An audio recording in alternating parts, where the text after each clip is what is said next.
Donc, je crois que c'est un problème de temps qui fait qu'aujourd'hui nous sommes sous l'arbre et sous la pluie et le soleil. Donc, c'est comme ça que le frère Joël a mis une très bonne sémence que nous tous on doit arroser. Et que lui-même aussi, il doit arroser. Amen. Si tu sais que tu vas à la maison et que la pluie ne vient pas, la semence va mourir. Donc si la pluie ne vient pas, toi-même, il faut créer les conditions pour arroser ta semence. Amen. Donc si cette semence-là, nous tous, on a le droit d'arroser, de la semer une somme de 5 000 francs. Et que nous sommes en train de tout faire pour que d'ici 5 septembre, on puisse reprendre la construction du temple. Donc, c'est comme ça que le lundi, le frère Michak m'a convoyé 2 enveloppes du révérend, une enveloppe de sardines. Amen. Amen. Une enveloppe de sardines et puis une enveloppe pour la construction. Amen. Donc, je ne suis pas intéressé pour la construction. Ça, c'est pour Dieu. Donc c'est pour la dîme que rapidement j'ai ouvert parce que à partir du mardi là, on avait des dépenses à faire. Donc c'est la dîme qui a pris connaissance rapidement. Et Dieu a fait que c'était une bonne dîme, une somme de 10 000 francs. Donc ça nous a aidé à couvrir les dépenses de mardi. Et par exemple, j'ai dit l'enveloppe de la construction, je ne me suis pas intéressé. Donc, mardi matin, à 5 h du matin, l'islam m'a prêté pour sortir de la maison. Et quelque chose m'a dit, mais vérifie quand même avant de partir. Donc, je suis parti, j'ai ouvert. Et je regarde dedans, c'est des billets de 10 000. Amen. Je compte jusqu'à 4 billets de 10 000. Donc, il a donné 40 000 pour la construction du temple. Et c'est ce qui est ici. Amen. Alors, c'est une donne à arrosement qui a été fait sur la semence du frère Joël. Donc, on croit que d'ici au plus grand temps, dimanche prochain, chacun va taper dans ses cieux, dans ses proches. Tout ce que tu peux faire, même si tu vas aller soulever briques, il faut soulever briques.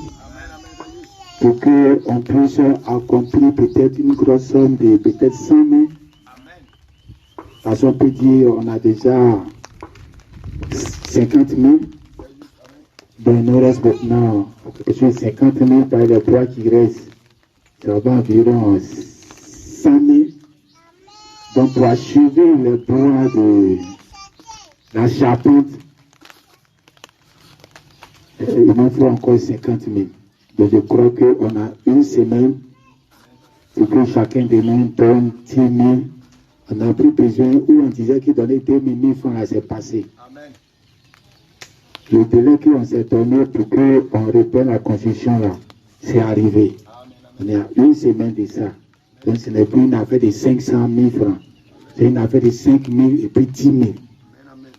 Donc d'ici dimanche, chacun n'a qu'à venir au moins 5 000, 10 000, 5 000, 10 000. Il faut qu'on mette ensemble pour que ça fasse au moins 50 000.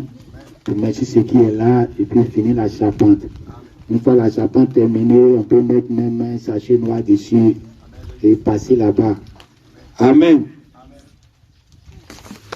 Donc, il faut le bénir richement.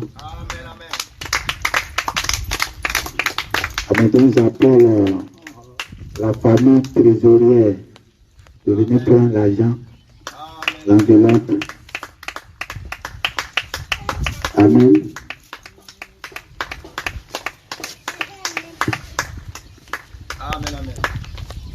Donc on va se tenir debout.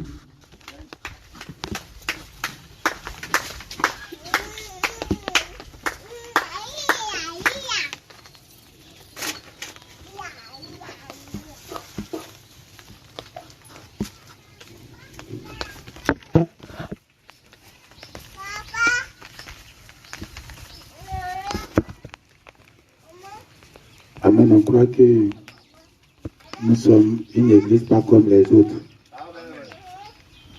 Ça seulement vous devez vous mettre ça en tête. On va lire dans Apocalypse chapitre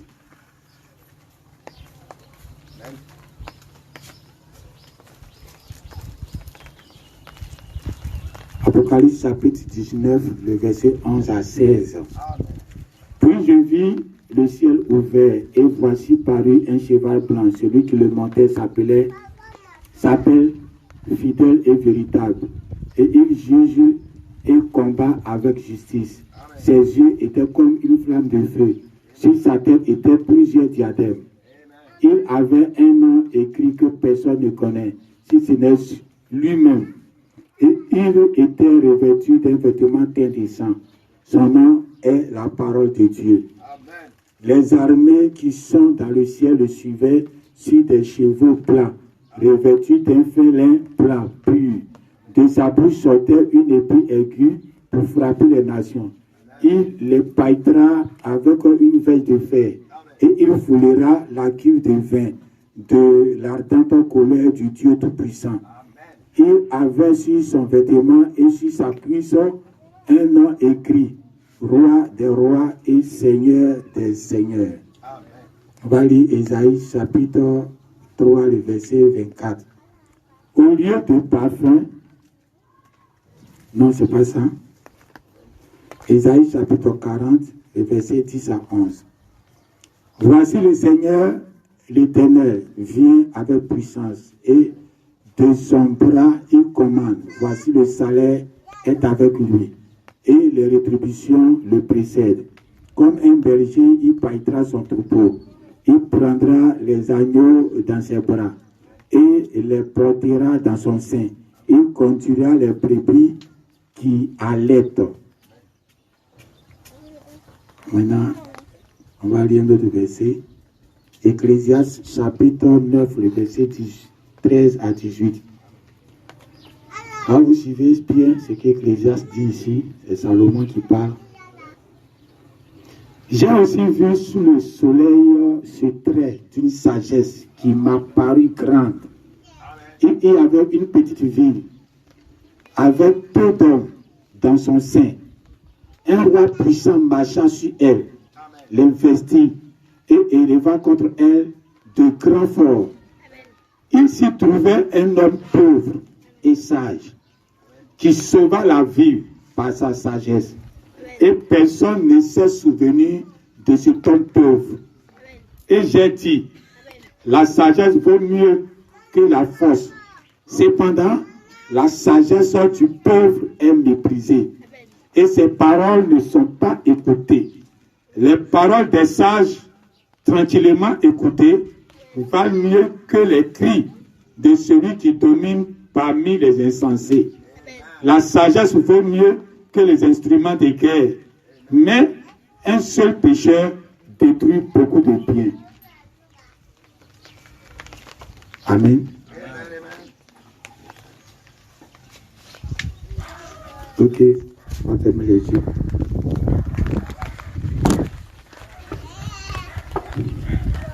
Père Céleste, nous sommes reconnaissants en ce jour précieux que tu nous as rassemblés sous cette table.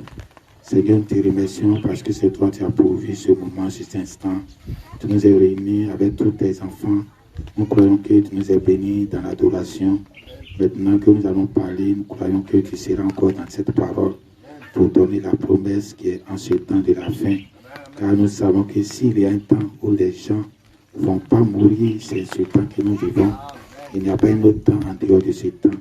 Voilà pourquoi, Père, nous savons que chaque jour que nous marchons, chaque parole que nous ouvrons, c'est pour atteindre cette promesse. Nous nous confions en toi et nous savons que tu vas venir parler à tes enfants. Dans le nom de notre Seigneur Jésus-Christ. Amen. Amen. Amen. Que ça soit.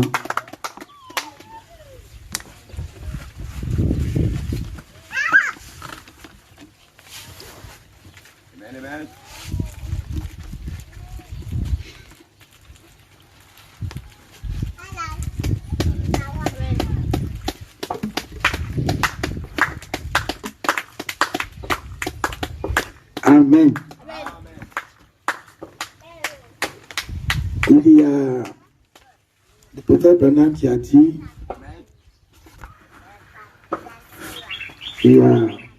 quand tu prêches et que tu finis de dire ce que tu penses de la parole, Amen. Dieu doit venir confirmer ce que tu as dit. Amen.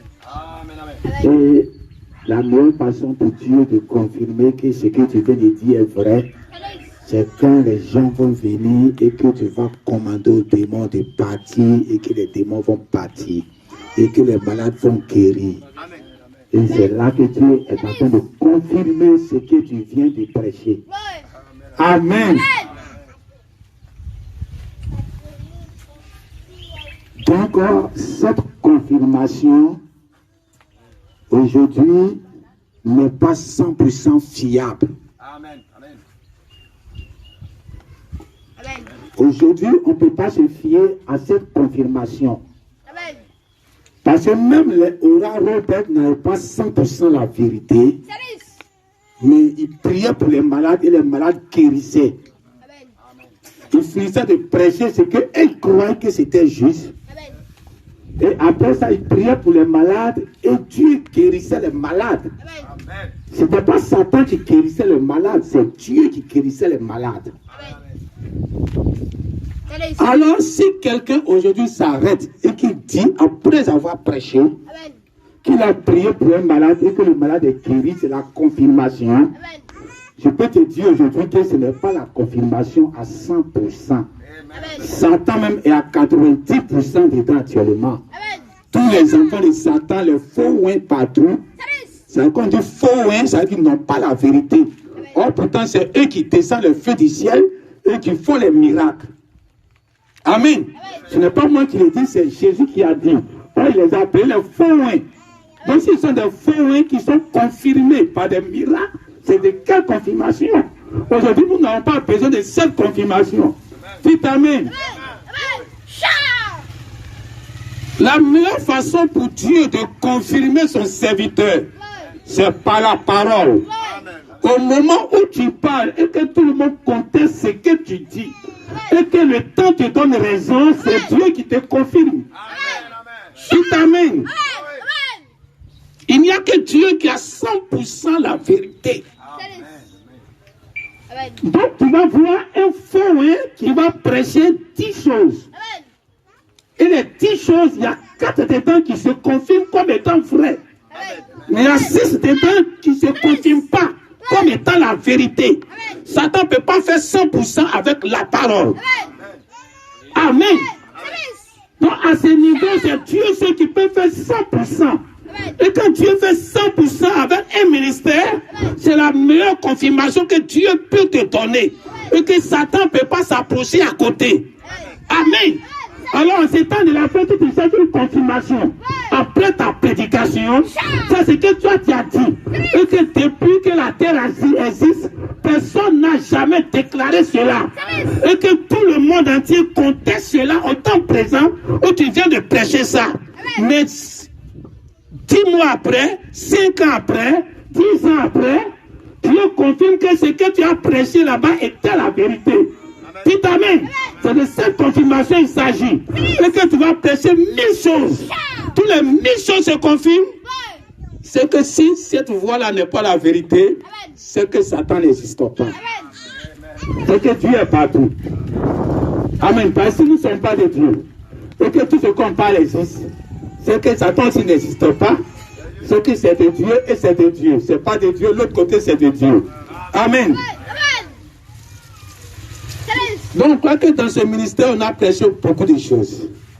On a prêché des prédications qui sont comme une marque de référence dans le ministère que Dieu nous a donné ici à Tiasare. Comme la nudité, le mystère de la nudité. Comment Noé a pu être né et son enfant l'a vu. C'était prophétique. De quoi il s'agit? C'est dans ce ministère que Dieu a dévoilé cela. Depuis que la terre existe, Dieu n'a jamais montré ça à quelqu'un. Comment les gens lavent les pieds dans les églises. Et que cela ne confirme pas ce qui se passait dans l'Ancien Testament. Et même ne confirme pas ce que Jésus a fait avec ses disciples. Quand tu lis ce que Jésus a fait, quand on veut pratiquer, on voit que ça ne concorde pas. Il y a quelque chose qui casse. Mais pourquoi ça casse? Parce que toute la vérité n'était pas encore ouverte. Et maintenant que la toute de la vérité est ouverte et que ça atteint sa maturité, certaines choses que Dieu n'a pas permis, il peut permettre aujourd'hui de voir. Donc c'est dans ce ministère que Dieu a dévoilé comment laver les pieds. Comment c'est le pasteur qui lave le pied de tout le monde. Parce que c'est symbolique. Comment toi tu as lavé le pied de ton pasteur? C'est pas l'humilité. On dit c'est juste de l'humilité là. Mais quand le fidèle lave le pied du pasteur, c'est quelle humilité? Qui est dans une position pour laver ses pieds. Mon enfant qui est là, qui lave mes pieds, il dit il est en train de faire l'humilité. C'est pas l'humilité. Il est dans une position pour laver mes pieds. C'est quand le grand descend pour laver le pied de l'enfant, ce ne sont pas que ces gestes d'humilité. Donc l'interprétation même qui est donnée à ce qu'ils font, même quand on voit dans la pratique, ça ne colle pas. C'est le pasteur qui lave le pied de tous ses fidèles. Dites amen. C'est symbolique. C'est lui qui enlève et qui chausse. Amen. Et au fur et à mesure, au fil du temps, ça se confirme comme étant la vérité. Et beaucoup d'autres paroles. Comme la Pâque, on a nommé le titre le faux mécanicien. Comment fêter la Pâque? Depuis la nuit des temps, personne n'a vu comment la Pâque même fonctionne. Et c'est dans ce ministère que Dieu a donné cela. Je vais citer beaucoup de choses que Dieu a dévoilées dans ce ministère qui n'a jamais existé. Et que quand tu dévoiles même, ça crée le meute de savoir qu'est-ce qui se passe. Avant qu'après les gens vont comprendre. Je ne vais pas quitter ici, il y en a beaucoup. Amen. Donc j'ai cité ce qui me vient en tête rapidement, sinon j'allais rester à la maison et puis tout noter, puis j'allais venir citer. Donc c'est pour dire que j'ai fait un songe. J'ai fait 2 songes. Donc j'ai raconté d'abord le premier. Aujourd'hui dans ces songes-là, je n'étais pas sûr. Le premier que je vais raconter, j'étais avec le révérend. Et on était parti dans une ville. Et dans cette ville, on est parti dans une grande société de cette ville. C'était pas ici à Tiasare, c'est comme si on est parti dans une ville. Et on est parti dans une grande ville, dans une grande usine de cette ville-là. L'usine était tellement grande que on peut peut-être la comparer un peu à l'usine de Solibra qui a poiflé. Quand j'ai vu ça, j'étais émerveillé. Solibra, ça veut dire que c'est les soulards, ceux qui boivent dans leur usine là, c'est pas possible. Donc ils ont bâti une grande usine à Boisflé. Mais l'usine que j'ai vue dans le songe peut dépasser de ça de loin. Donc une très grande usine, avec de grands bâtiments. Donc j'étais le révérend et c'est comme si on cherchait nos prédications d'ici à Tiasali, dans le fruit de l'esprit là, on cherchait ça dans l'usine. C'est comme si ça devrait se trouver dans l'usine. Donc on était allé inspecter pour trouver ça dans l'usine. Donc on a fouillé dans toute l'usine, grand qu'il est. On n'a pas vu une seule trace de nos prédications. Donc on sortait découragé de l'usine, bon, pas trop abattu, mais on se posait la question, mais pourquoi une grande usine comme ça? Puis nos prédications même n'a même pas une petite trace dans l'usine. Donc vous savez, devant les usines, les grandes usines surtout, il y a le commerce qui se développe. Voilà, ceux qui travaillent là-bas, les ouvriers vont acheter les choses pour rentrer. Donc les clients d'attiquer, poissons, tout ça, manger. Donc on est sorti, on était entre les tables là. Et c'est là que j'ai vu sur une table, sous la pluie, il ne pleuvait pas, mais exposé à la pluie et au soleil. J'ai vu une table. Et sur cette table, il y avait les caisses.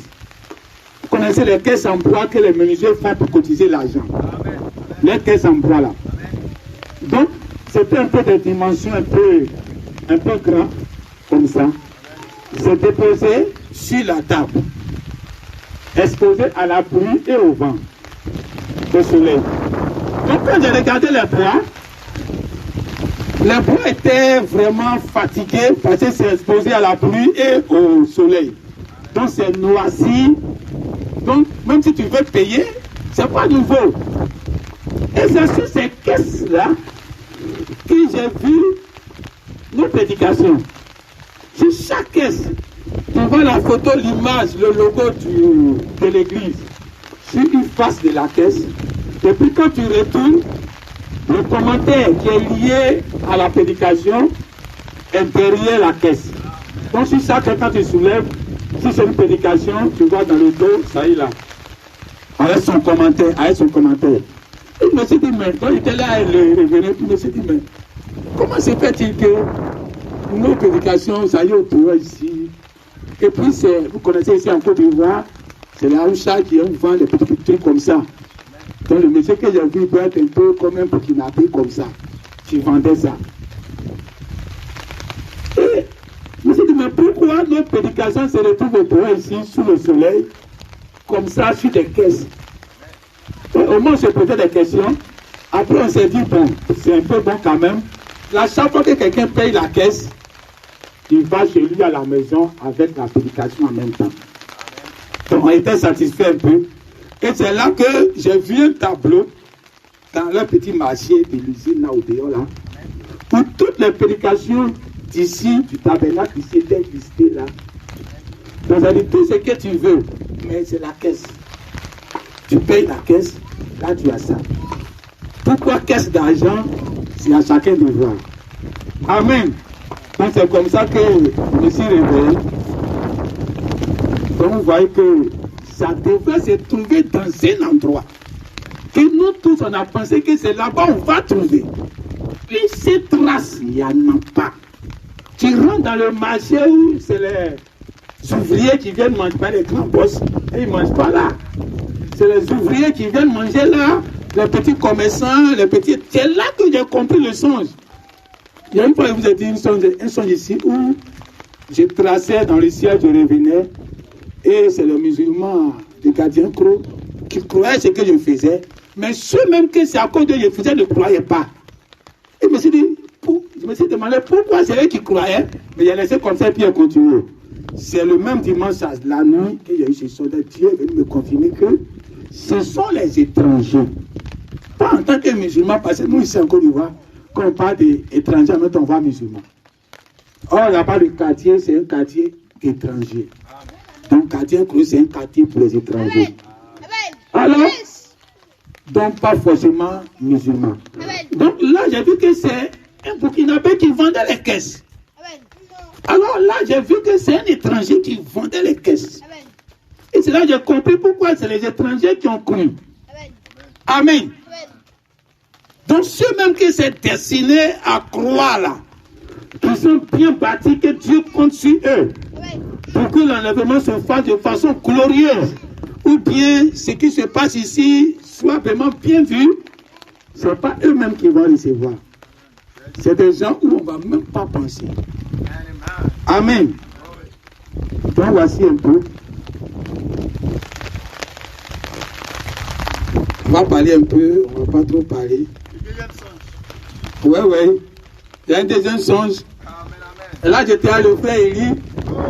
Mais je crois que ceux qui ont lu les commentaires de la semaine.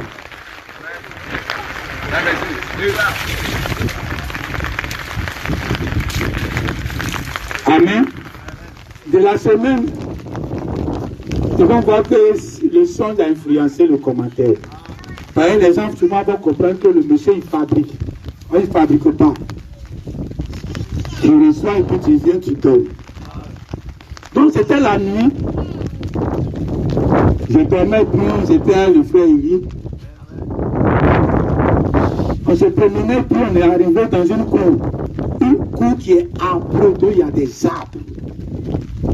Et dès que nous sommes arrivés dans cette cour, il y a un chien qui est sorti. Et le chien a commencé à poursuivre Élie. Oh, le chien, quand on l'a vu, je l'ai dompté. C'était pas mon chien. Nous tous, on était en promenade, on est arrivé là-bas. Et le chien est venu. Mais je l'ai dompté, donc il est devenu mon ami. Donc le chien était devenu mon ami. Et en même temps, quand il a vu Élie, il a commencé à pousser Élie. Donc Élie courait dans les arbres. Donc le chien le poursuivait, donc moi j'étais arrêté toujours à ma position. Jusqu'à ce qu'ils sont sortis de la cour pour aller faire le tour. Donc le chien le suivait toujours pour faire le tour. Jusqu'à ils sont devenus me trouver. Le chien était toujours derrière lui. Donc moi j'ai vu le chien. Je l'ai tenté de suite. Donc quand Élie est venu à lui, je l'ai tenté. Je le maîtriser là. Je veux le maîtriser, je ne le moins plus. Je veux l'attraper, je ne peux plus, il veut me mordre. Donc moi-même qui l'ai maîtrisé de suite, il est parti faire le tour pour poursuivre Élie. Il revient, je ne le moins plus. Et c'est comme s'il veut me poursuivre. Mais comme je ne veux pas fuir, comme Élie, en même temps il y a une jeune fille, une petite fille qui a l'âge de Messie comme ça. Et je lui ai dit, c'est peut-être comme si c'était le chien, tout comme ça. Et je lui ai dit, il faut attraper ton chien là. Et c'est là qu'elle a calmé. Quand elle a calmé, c'est là qu'il a commencé à bouger, à partir. Et le chien a décalé encore pour aller me trouver là où je partais encore. Et cette fois-ci, quand tu le regardes, on dirait un lion. Parce que vous voyez comment les chiens méchants font, mais dangereux même. Et je me suis dit, mais comment le chien qui était calme de suite, il est dompté, il est devenu un animal sauvage, indomptable, comme un lion, un animal de la forêt. Tu veux me faire du mal forcé. Et au moment où j'ai voulu appeler la petite fille encore, viens l'attraper, c'est là qu'il me suis réveillé. Donc je n'ai pas compris le songe. Alors c'est ce matin-là, je devais me lever pour faire un commentaire. Je n'ai pas compris le songe.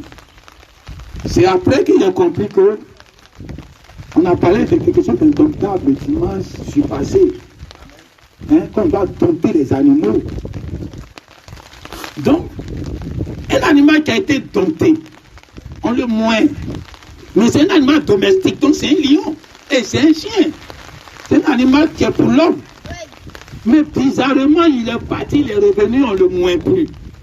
Donc c'est comme si quand la parole est venue au début, l'ouverture de la parole, ça a dompté les gens du message. C'est les animaux domestiques. Ça c'est pour Dieu. C'est pour la maison de Dieu. Les animaux sauvages, c'est ceux qui sont au dehors, les païens. Comme Israël était un animal domestique pour Dieu. Dieu les domptait, mais arrivé un moment, Dieu ne pouvait plus les dompter. Le même Dieu qui les avait sortis, pour les faire entrer, Dieu dit qu'il ne pouvait plus les dompter. Donc c'était la même image. Donc la même parole qui est venue à ce temps de la fin, qui nous a fait tous sortir de toutes ces églises-là. On a aimé l'ouverture de la parole, les profondeurs de Dieu.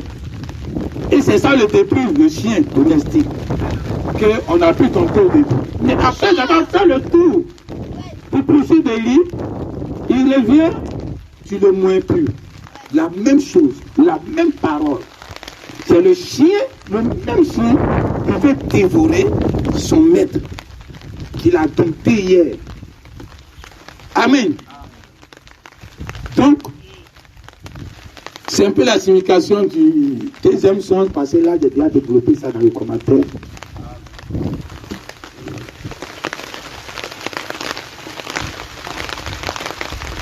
On vient de lire un peu quelques passages des Écritures. Dieu qui vient sur un cheval blanc. Parce que les gens oublient que l'Apocalypse c'est un livre de symboles.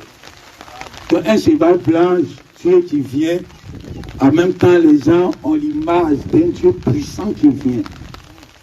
Mais quand tu lis Esaïe, Esaïe aussi a prophétisé comme ça de Jésus. Et c'est ce que les pharisiens lisaient.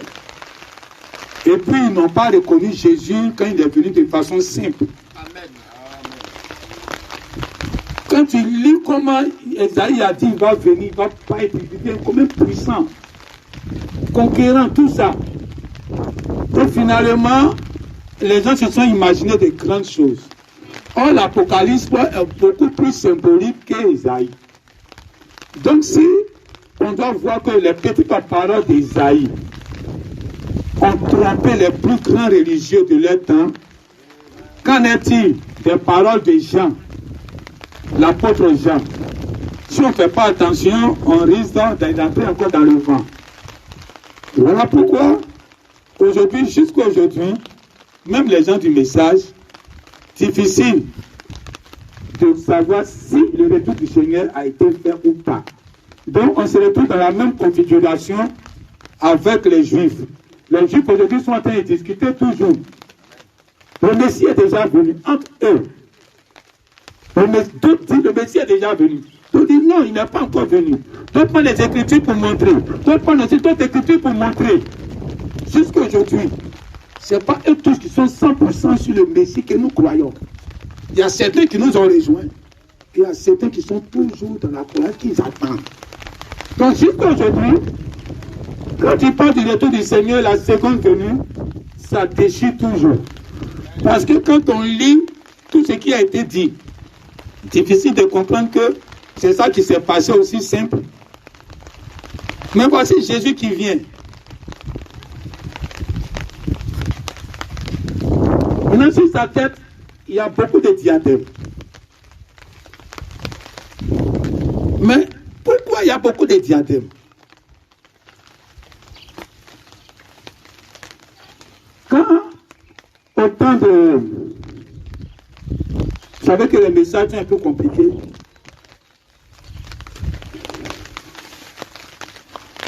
Autant de David. Quand Samuel devrait aller point David, il est parti dans la maison de son père. Et il a dit à son père de faire passer tous ses fils devant lui.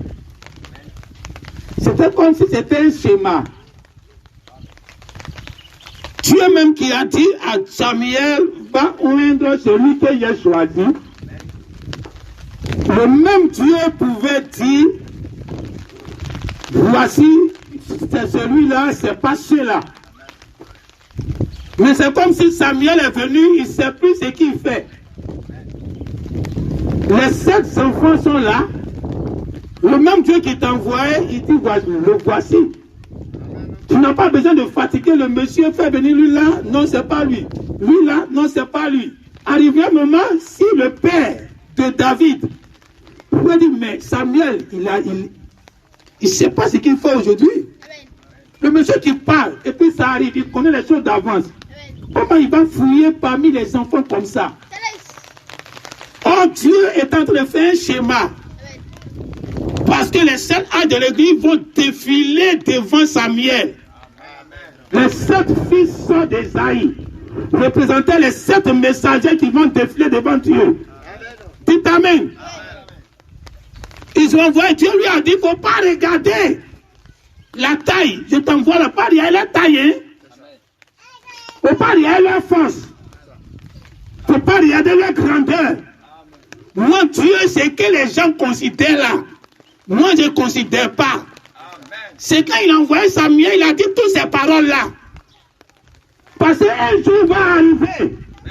Les gens vont considérer les 7 messagers qui sont les 7 étoiles dans la main de Dieu, avec beaucoup de puissance, beaucoup d'onction, beaucoup de lettres dans leurs mains. Et qu'un messager est venu les définir. Voici le premier, deuxième, troisième, jusqu'au 7e. Donc les gens vont considérer ça. Mais il dit Samuel, on ne peut pas considérer ce que les hommes ils considèrent. On ne peut pas considérer ce que les gens du message considèrent. Dites amen. Il faut faire passer tous les 7 offices. Samuel, les gars, il dit Dieu n'a pas choisi un dedans. Dites amen.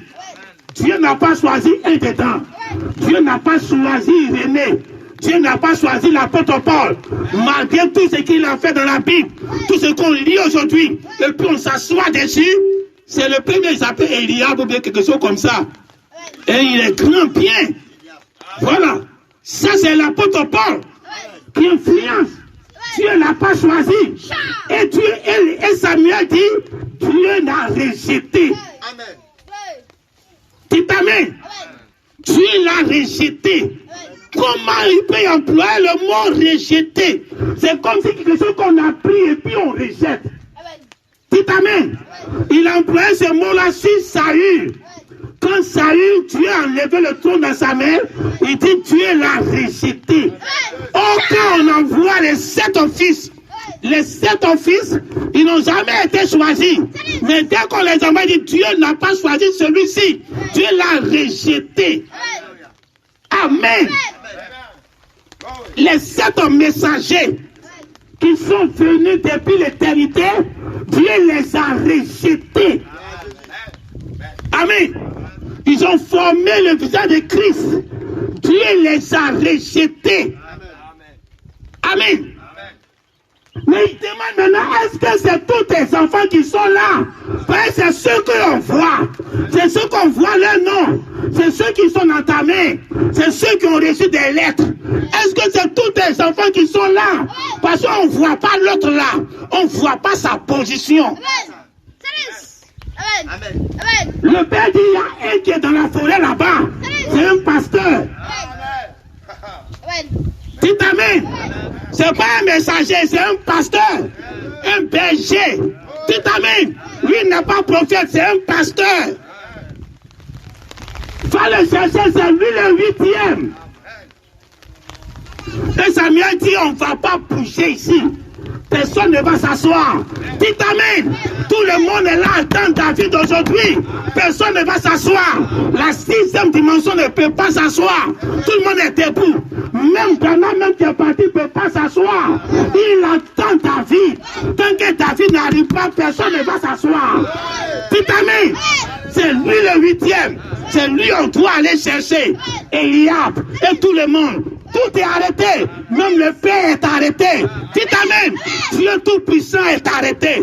On attend le 8e. Le plus petit là. C'est le plus petit même. Amen. Le dernier. C'est lui on attend. Le papa lui-même il est arrêté. Le prophète Samuel même dit on ne bouge pas. Même si nos pieds sont fatigués, on l'attend. Dites amen. Ce 8e là, quand il descend du ciel, quand il crie, c'est lui sa voix, on attend. Amen. C'est lui Christ qu'on doit aller chercher et envoyer. Mais c'est un pasteur, c'est pas un messager. Amen. Non, aujourd'hui on ne peut pas croire un pasteur. Dieu nous a envoyé, c'est un messager dit. Tu es plus grand que le messager.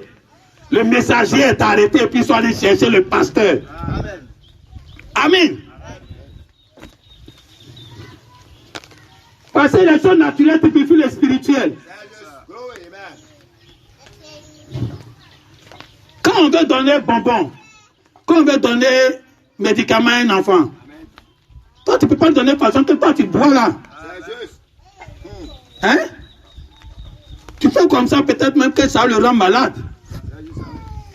Donc, tu es obligé de mettre du sucre dedans pour cacher l'amertume.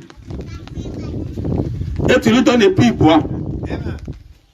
Tu penses qu'il est là manger bonbon, oh c'est un médicament. Hein, donc l'enfant, on a besoin de couvrir la chose. Hein, c'est comme les gélules qu'on nous donne. Gélule qui est là, ce qui est dedans là. Si tu peux avaler, tu ne peux pas. Donc on prend du caoutchouc, on couvre ça. Et puis tu avales. C'est quand il se retrouve là-bas qu'il te compose et puis maintenant le médicament travaille. Donc les enfants, on ne peut pas leur donner les médicaments à l'état brut. On a besoin de cacher ça d'abord avant de leur donner. Donc à une étape de la vie chrétienne, depuis que Dieu a commencé, il savait que l'homme n'est pas encore arrivé là où l'homme peut avaler. Amen. Ils étaient tous des enfants.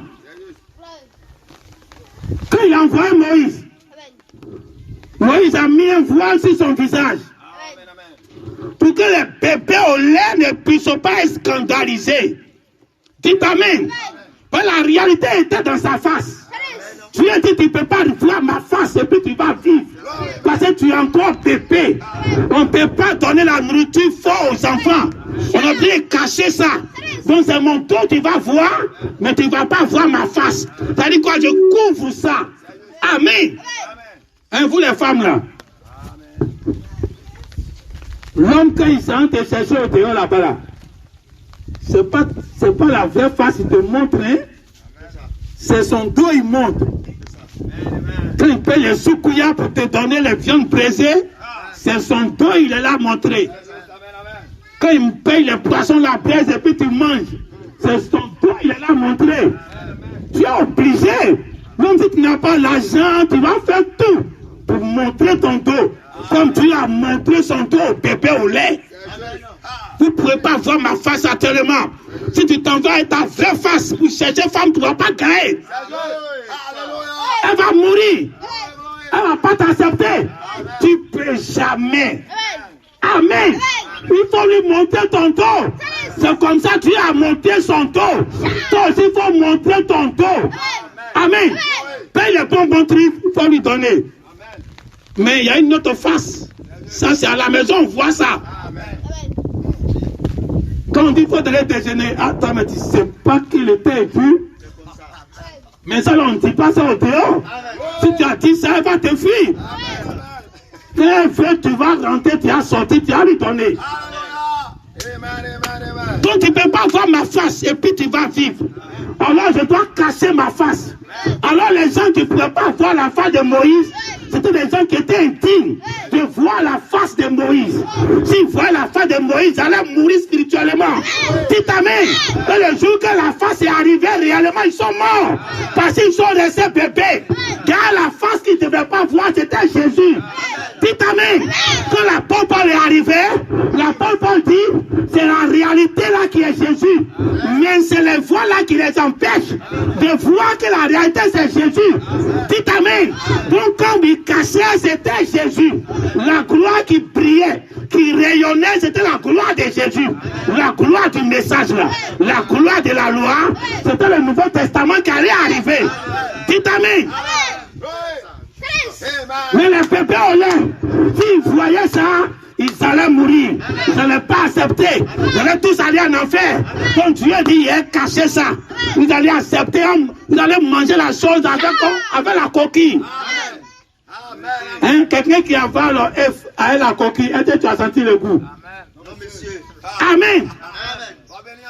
Alors quand Jésus arrive, Jésus est la manifestation du rayonnement de Jésus. Alors quand il était arrivé, les matures devaient voir sa face. Donc les matures maintenant pouvaient voir le rayonnement de Jésus. Mais ce rayonnement n'était pas le rayonnement parfait. Dites Amen. Le rayonnement du Nouveau Testament n'était pas le rayonnement parfait. Le parfait allait venir. La chose allait de gloire en gloire, de puissance en puissance. Donc le rayonnement était encore petit là. La parole était encore petite. Dites amen. On ne pouvait pas dire aux gens, au temps de Moïse, qu'il va arriver un temps que vous allez piétiner sur la loi. Vous n'allez pas venir même à l'église les dimanches. Ils allaient tous mourir. Ils ne savaient pas comment ils allaient utiliser ça. Il fallait attendre une maturité pour dominer la loi. Un bébé, il a beaucoup d'ordonnances. Il a beaucoup de totems, on lui donne. Mais quand tu grandis, il n'y a plus de totems. Beaucoup de commandements, beaucoup de lois. Il ne faut pas faire ceci, il ne faut pas faire cela. Ça, c'est pour le bébé. Quand il est dans ta main, il y a beaucoup de restrictions. Mais quand il est grand, on diminue les restrictions. Au temps de Jésus, on avait diminué. Mais le rayonnement était déjà très fort. Dites amen. Le même Branham vient. Il dit, je suis venu avec la parole. Et la même parole là, ça tombe au milieu des gens qui ne sont pas matures. Et il dit qu'il y a un voile encore qui a caché ça. Donc quand vous êtes là à avaler le message, ce n'est pas le message, mais vous êtes là à avaler. Vous êtes là à avaler quelque chose qui est emballé, comme des bébés, puis vous mangez. Pour ne pas que ça va vous faire du mal. Donc c'est le message est environné d'un voile. Dites amen. Donc c'est caché, puis tu manges. Mais arrivé un temps, Dieu dit on va enlever le voile. Qu'on enlève le voile. Le vrai rayonnement du message. C'est pourquoi c'est arrivé. Doit prier demain. Donc ce n'est pas sa brillance que dans les bandes. Ce n'est pas sa brillance que dans les brochures que vous lisez. Ça fait parce que Dieu a caché. Il dit malgré que c'est révélé, il y a un élément qui voit ça, qui couvre ça, qui empêche les gens d'entrer en contact avec la chose qui est révélée. Quand il y a quelque chose qui t'empêche, mais quand même tu crois, quand tu avales le médicament et t'es enveloppé. Mais arrivé un temps, Dieu dit on va ouvrir le voile et on va voir le rayonnement. Dites amen. Et là maintenant les bébés vont mourir. Parce que c'est ce qu'ils devaient entendre et qu'ils n'allaient pas bien comprendre qu'aujourd'hui ils entendent ça. Dites amen. Le rayonnement du visage. Dieu dit tu ne peux pas voir ma face. Mais aujourd'hui on peut voir sa face. Amen. Amen. Amen. Amen. Pour voir la face de quelqu'un, il faut que vous ayez les mêmes natures. Amen. De toute façon, son visage brille pour toi, brille aussi. Donc vous pouvez vous regarder. Amen. Le soleil n'a pas peur du soleil. Amen. Amen. Alors si on arrive à un temps où on peut regarder le visage de Dieu, c'est qu'on a le même visage avec Dieu. Le même rayonnement se retrouve ici. Voilà que l'apôtre Paul dit nous évoluons de gloire en gloire. Jusqu'à ce qu'on ait la même gloire que dans le miroir. Dites amen. Donc quand tu arrives à voir ce message qui est venu à ce temps de la fin, qui est encore voilé, et que c'est dévoilé dans ce futur-là que nous sommes, et que tu arrives à accepter ça, c'est que la gloire qui est dedans. Dites amen. Vous les reflétez en deux personnes. Hein? Hein? Le frère Élie a fait une chose où il a vu sa soeur qui est devenue deux personnes. Deux soeurs. Amen. Alors il va arriver un temps où vous allez vous regarder. Votre visage est devenu deux fois. Parce que ce qui était dans le miroir là, vous êtes devenu même chose, même pareil. Donc tu as le droit de le regarder, vous avez le droit de te regarder. Même quand vous vous regardez, vous êtes pareil, identique. Deux personnes, deux Moïse, deux Jean, deux Élie, deux révérends. Dites amen. Donc, arrivé un temps, tu vas voir que tu n'adorais pas quelqu'un d'autre. Tu t'adorais toi-même. Tu es transformé de gloire en gloire, de puissance en puissance, d'élévation en élévation, jusqu'à ce que tu vois l'autre qui est devant. Toi, tu es là. Vous avez la même forme, la même taille, le même visage, et même puissance, même autorité, même en gloire. Amen.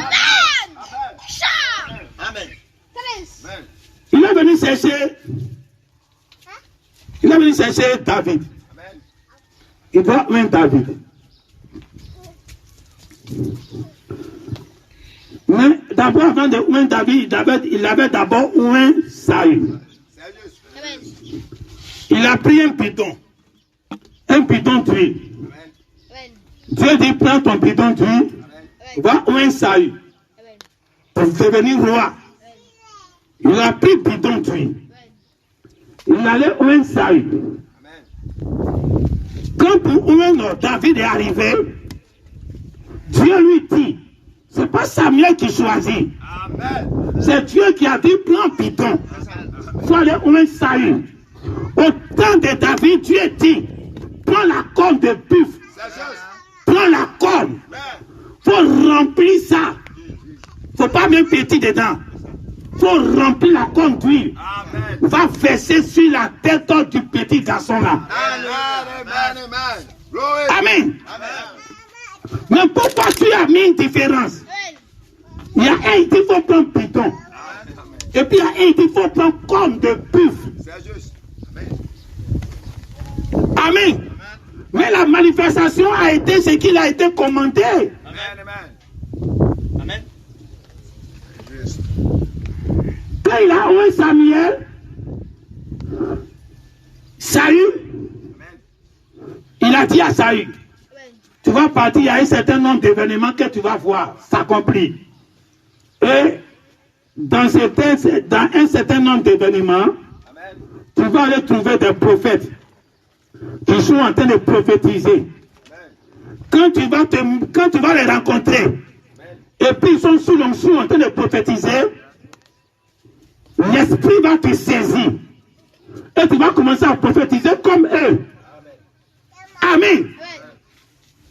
Suivez ici. Amen. Est-ce que vous comprenez? C'est du bidon, on parle là. Le bidon. Il a dit, il a fini le oin. Saül n'a pas eu l'esprit. Il dit à Saül, voici une série d'événements qui vont arriver.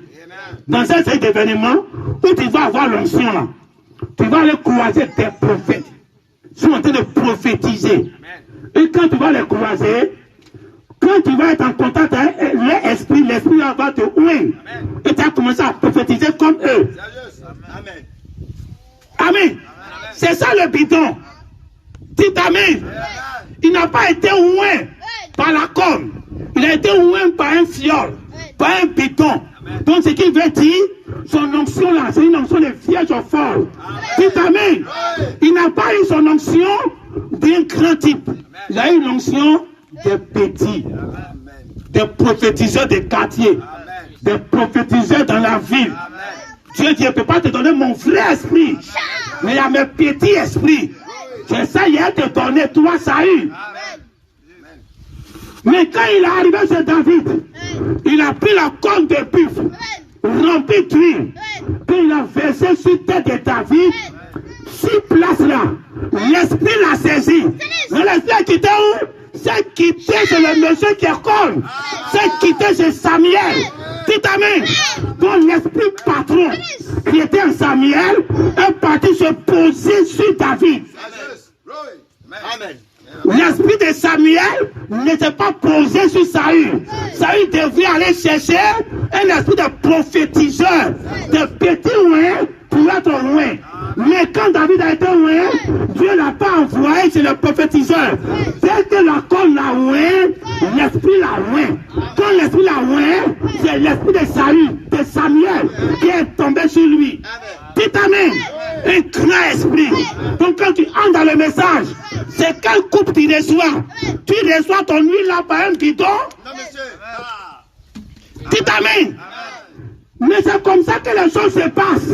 Dans le Saint-Esprit, on ne dit pas non. Mais regarde ta manifestation.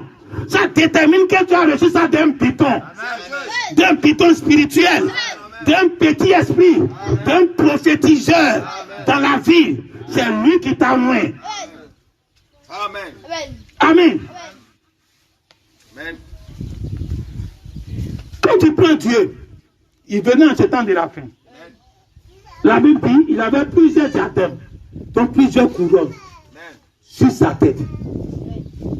Mais comment une seule tête peut avoir plusieurs couronnes?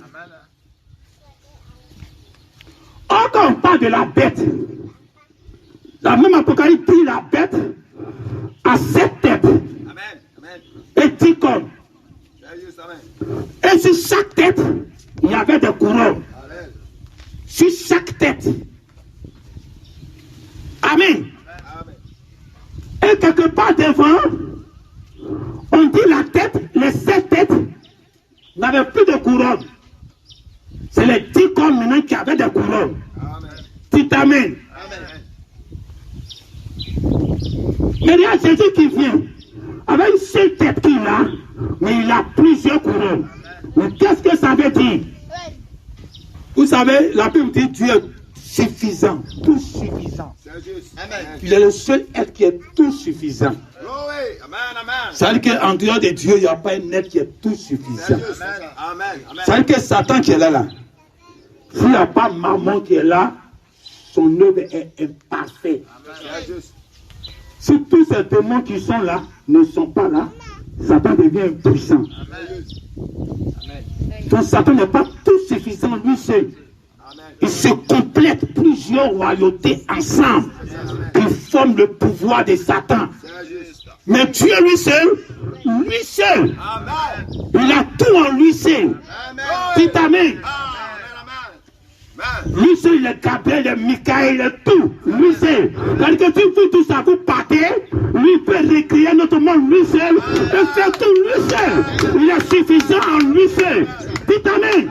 C'est pour ça que nous allons aller vers un monde où rien ne va mourir, mais on va manger. Amen.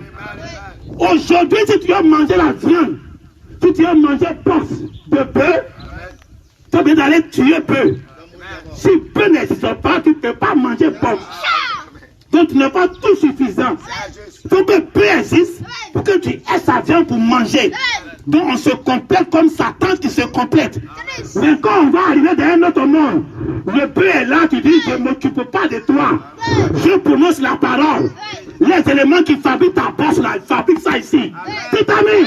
Les blancs ont commencé à faire ça. À fabriquer des viandes à partir de quelque chose sans tuer quelque chose. Dites amen. Qui t'a dit que si tu as mangé viande, tu n'as pas mangé viande dans l'autre monde là? Tu peux fabriquer, tu peux créer la viande de poulet. Tu peux la créer ça et puis tu manges. Sans qu'un poulet ne meure. Ben, tu deviens tout suffisant. Tout ce que tu fais, tu peux l'envoyer à l'existence sans avoir besoin de quelqu'un. Aujourd'hui, tu vas porter un habit, tu peux aller chez un couturier. Donc tu n'es pas tout suffisant. Tu as l'argent comment tu ne peux pas te suffire. Mais dans l'autre monde là, c'est que tu veux. Tu prononces la parole, tu as le costume qui est là, tu portes. Tu t'amènes les robes, les boubous que les anges portent là. Il n'y a qu'un couturier là-bas. Mais ils sont tous suffisants. Tu t'amènes. Ils peuvent sortir ce qu'ils veulent sans avoir besoin de quelqu'un. C'est ça la tout suffisance de Dieu. C'est ça qui a une seule tête. Un seul pouvoir, une seule autorité, mais qui incarne beaucoup de couronnes. Mais Satan a besoin d'avoir beaucoup de têtes. Amen. Mais quand Dieu arrive, il a beaucoup de têtes. Non, il a beaucoup de couronnes sur une seule tête. C'est-à-dire que ce n'est pas un homme normal qui arrive. Le retour du Seigneur, ce n'est pas un homme normal.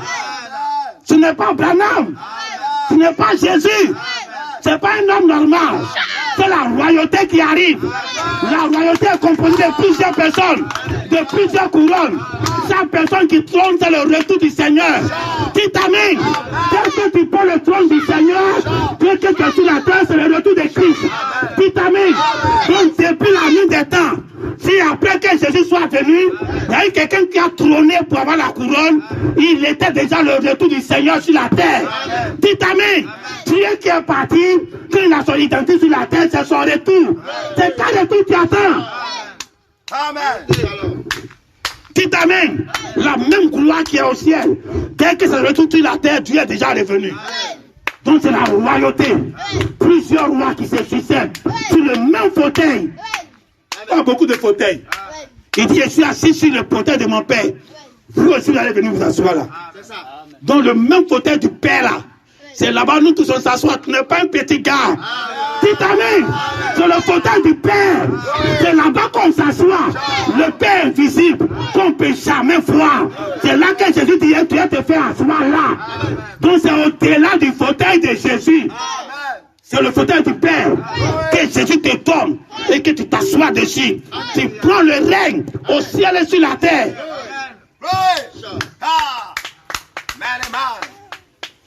Amen. Alors il avait les cornes.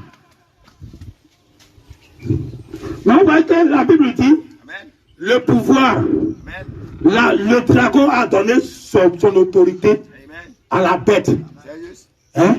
L'autorité à la bête. Amen. Donc le dragon, c'est lui la tête.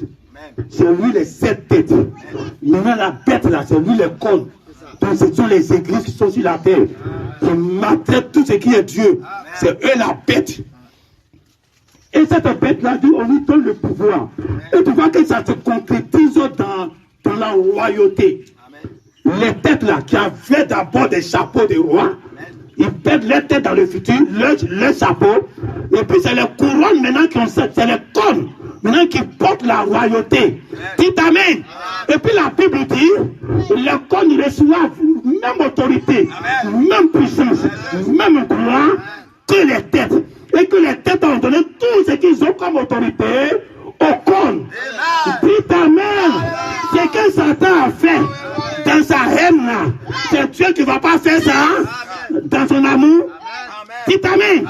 Satan même qui est égoïste, qui est le chef d'égoïsme, qui ne pense qu'à lui seul, qui veut détruire tout pour être seul, le Satan lui-même, il se détrône. Et puis donne toute sa puissance, tout son règne, toute sa gloire à quelqu'un d'autre. Il dit adorez-le, faites tout ce que vous allez faire là-bas. C'est Satan qui fait ça. Et c'est Dieu qui ne peut pas faire ça. Amen. Dites Amen. Aujourd'hui, toute la royauté, toute la gloire, toute la puissance est dans l'église. Et quand on dit église, c'est pas comme ça et de façon globale que tu peux imaginer. Et dans chaque individu qui reconnaît sa position, pas ces bébés au lait qui mangent le médicament enveloppé, pas des gars qui boivent. Dites Amen. Le livre est venu, on dit le livre, il est tout amen. Les bébés vont boire, mais ils ne vont pas pouvoir avaler. Il y a l'amertume dedans. Nous tous, on a mangé le message. Le message, la Bible dit, c'est la parole de Dieu. Le miel, la Bible dit, c'est la parole de Dieu. Donc quand tu parles des mystères, tu aimes ça. Tout le monde parle des mystères, ils aiment ça. Ils aiment la chose. Ils aiment ce que Abraham m'a dit. Mais quand ça arrive, à ce que même il doit transformer pour devenir la chose, il ne peut pas. Il dit non. Nous, on préfère répéter les mêmes mystères que Branham a dit. Mais devenir Branham, nous, on ne peut pas. Oh, l'amertume, c'est le changement. Mais te faire changer en quoi? C'est pour devenir comme qui? Comme Satan. Le livre que tu avales là, quand tu avales, c'est pour te changer, pour devenir l'homme qui t'a donné. Dites Amen. De gloire en gloire, de puissance en puissance, d'élévation en élévation. Si tu dois te paraître identique à Jésus, c'est pas Branham que tu ne vas pas paraître identique. Amen. Amen. Alors quand il est venu prendre David, il veut que je te prends, je te oins aujourd'hui. Il a fini de le oindre. C'est le 8e. Il a reçu la conduite. Amen. Quand il a fini, il est rentré chez lui. Saül a commencé à faire un certain nombre de choses. Amen. Dieu a commencé à compter. Amen. La coupe est en train de grandir. Amen. Je dis non, ça, c'est vraiment une onction de Dieu du fond. Ça ne m'arrange pas, je dois le rejeter. Il commence à accumuler trop d'erreurs, trop de fautes, trop de compréhension de la parole. Il veut prendre le devant, oh, il n'est pas sacrificateur. Il veut faire certaines choses, ce n'est pas à lui de faire. Arrivé un temps, Dieu ne peut plus supporter. Il doit te rejeter. Mais la conduite, quand David est arrivé, David n'était pas l'homme le plus saint. Il était l'homme rempli d'erreurs, rempli de fautes. Dites Amen. C'est ça qui crée la différence. Ce n'est pas ce que tu fais que Dieu regarde. C'est quelle onction tu as reçue. Alléluia. Amen, amen. Dites Amen. Non, on ne peut pas ajouter, on ne peut pas retrancher. C'est quelle onction tu as reçue. Quand David est entré dans le temple, on dit que ces pains de préposition sont destinés aux sacrificateurs. Quelqu'un qui n'est pas sacrificateur ne peut pas manger. David a dit, aujourd'hui là on va manger. Amen. Amen. Juste. Si on n'est pas sûr, lui qui va manger, il va sanctifier ça. Dites Amen. Il était loin. Il avait l'onction de l'autorité suprême qui était la conduite. Donc sa décision était la décision de Dieu. Amen. Amen. Samuel ne pouvait pas. C'est juste. Donc quand il est rentré là, tout ce que Moïse a dit, c'était lui maintenant, lui qui disait maintenant. Moïse a dit, c'était les sacrificateurs qui mangeaient. David dit, nous on va manger, moi et mes gars. Dites Amen. Ces gars n'ont pas été loin de la conduire. Dites Amen. Amen. Amen. Hein? La Bible dit, quand l'Ancien Testament dit, quand il va venir, comme on a lu dans Isaïe 40, Amen. il va venir, il va paître son troupeau. Hein? Donc il vient pour paître. Donc c'est un pasteur qui vient. Il va paître son troupeau. On va encore dans l'Apocalypse. Quand il vient, on dit qu'il va paître les nations. Donc ça, ce n'est plus Israël. La première venue, c'était pour paître Israël. Maintenant, quand il revient, maintenant, on dit que c'est pour paître maintenant les nations. Donc le retour du Seigneur, c'est pour nous conduire, nous les nations. Amen. Maintenant, quand il vient pour paître le troupeau, qu'est-ce qu'il fait? Amen. M'attend le Seigneur. Amen.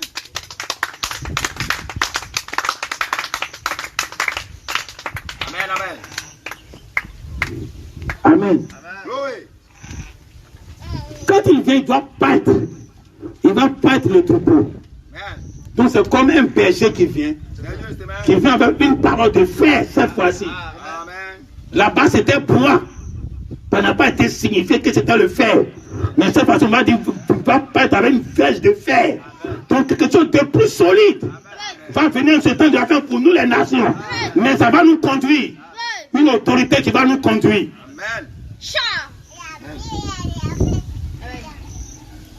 La pensée est partie. Vous savez, j'ai fait un songe. Comme j'ai commencé, j'ai dit, nous sommes une église pas comme les autres.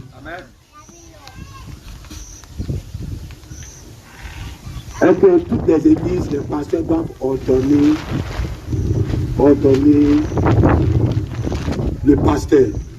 Parce que nous sommes ici, notre pasteur au handicap doit venir nous ordonner, ou bien on doit partir là-bas et puis nous ordonner pour aller faire le ministère.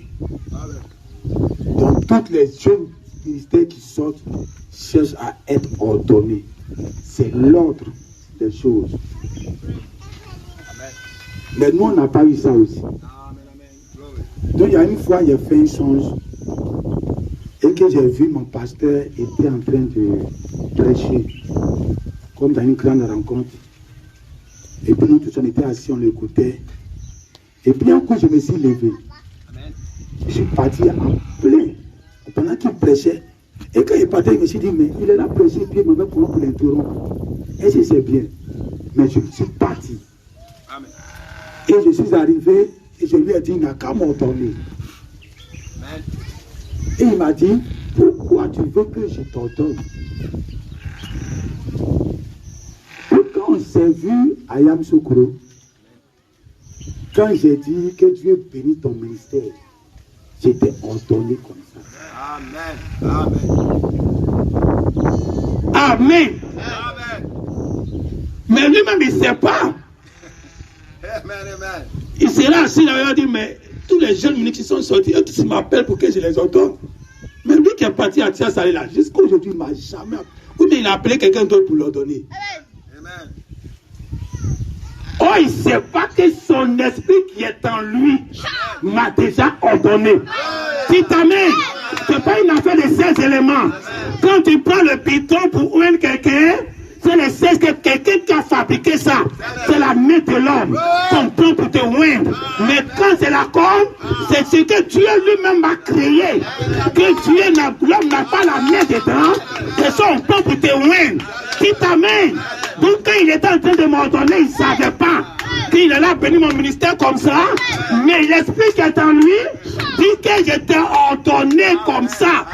Dites Amen. Il ne faut pas ressembler aux autres. Il ne faut pas chercher à ressembler à X, à Y. Tu es seul. Avance au seul. Les gens ne vont pas te comprendre. Dites Amen. Mais avance. Amen. Amen. Amen. Amen. C'est Ecclésiaste dit, Amen. il y avait un chef, Amen. avec une petite ville, un pays, qui n'avait pas beaucoup d'hommes. C'était petit. Amen. Et puis, un roi Amen. est venu les assiéger, un roi puissant. Comme peut-être l'Amérique ou bien la Russie ou bien Rome, un truc comme ça. Venu assiéger un petit pays. Et on dit, il y avait un pauvre qui était dans ce petit pays-là. Mais qui avait la sagesse, il était sage. Et le pauvre a sauvé le pays. Amen. A sauvé toute la vie Amen. par sa sagesse. Donc ils ont été délivrés. Mais ils ont oublié le pauvre. Amen. Et Salomon dit qu'il a regardé ça. Il a vu que la sagesse vaut mieux que tous.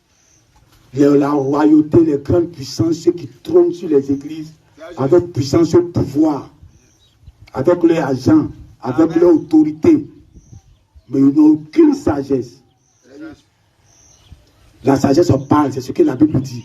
Amen. Si tu as la sagesse que tu trouves bonne, c'est que tu n'as pas la sagesse. C'est juste. On utilise la sagesse d'un autre. Amen. Amen. Donc il dit qu'un insensé, il préfère le pauvre qui a la sagesse que un insensé qui contrôle beaucoup de choses, Amen. qui a beaucoup d'argent. Maintenant il dit, il voit que la sagesse du pauvre n'est pas écoutée parce qu'il est pauvre. C'est juste. C'est juste. Amen. Amen. Quand Samuel a oué David, Amen. les gens même qui regardaient David qui a tué Goliath, ils suivaient toujours Saül. C'est juste. Pourtant, ils avaient les rumeurs de savoir que Samuel a oué ce petit garçon. C'est juste. Sinon, il ne peut pas tuer ce monsieur-là. Amen. Il a la royauté qui l'accompagne. Mais pourtant, ils étaient toujours derrière Saül. Saül était puissant, il avait l'argent, il avait l'autorité. Oh, David était pauvre, enfant de pauvre, il n'était rien. Donc son onction était rejetée. Amen. Amen.